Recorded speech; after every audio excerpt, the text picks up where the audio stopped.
Dans le premier quart du XXe siècle, près d'une centaine de villes françaises sont desservies par un réseau de tramways. Dès les années 30, l'essor de l'automobile entraîne la disparition rapide de ce moyen de transport. Après le sursis de la guerre, la mise sur route des réseaux urbains reprend pour s'achever à Strasbourg en 1960, Dijon en 1961, Lille et Valenciennes en 1966.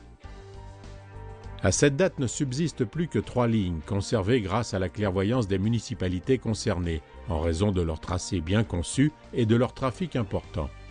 Lille, Saint-Étienne et Marseille.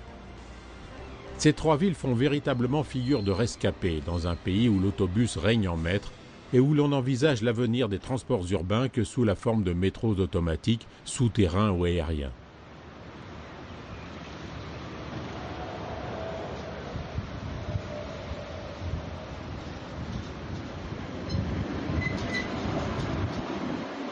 Pendant ce temps, dans les pays de l'Europe centrale, du Nord et de l'Est, on n'a pas cédé à la pression de l'automobile. Les réseaux de tramway existants sont régulièrement modernisés, améliorés et prolongés, de manière à répondre à l'évolution de la demande.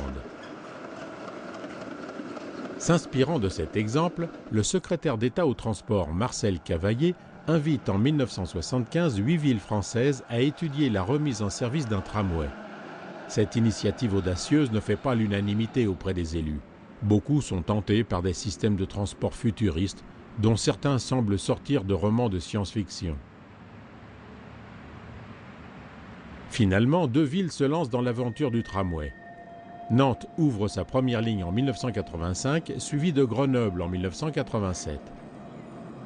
Les bons résultats enregistrés par ces précurseurs et par les lignes subsistantes modernisées font réfléchir d'autres municipalités. En 1992, le tramway fait son retour en Île-de-France, entre Saint-Denis et Bobigny.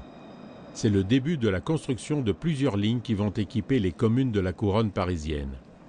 Puis Rouen et Strasbourg fêtent le retour du tramway en 1994.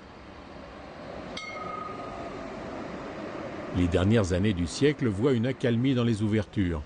Mais le succès des nouveaux réseaux est tel que leurs rames sont allongées, leurs lignes prolongées et complétées de nouveaux itinéraires. Les élus d'autres villes candidates à un nouveau TCSP, transport en commun en site propre, sont dans l'expectative. En effet, certains industriels leur font miroiter des solutions soi-disant innovantes s'affranchissant de la voie ferrée, telles que le prétendu tramway sur pneus. Ce tramway, qui n'en est pas un, roule sur pneus sur une plateforme bétonnée où il est guidé par un rail central. Nancy puis Caen se laissent séduire par le système, suivi par Clermont-Ferrand, la capitale française du pneumatique. En définitive, les rames sur pneus s'avèrent moins fiables, d'une capacité moindre et d'un coût équivalent, voire supérieur à celui du véritable tramway.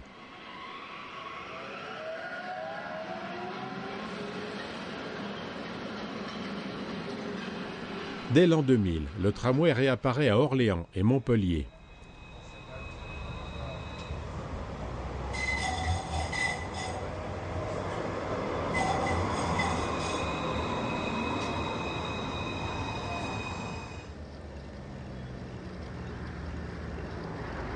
En 2001, c'est au tour de Lyon qui va développer un véritable réseau et créer quelques années plus tard une ligne suburbaine vers l'aéroport Saint-Exupéry. 2003 voit le retour du tramway à Bordeaux. 3 ans plus tard, il revient à Mulhouse et Valenciennes.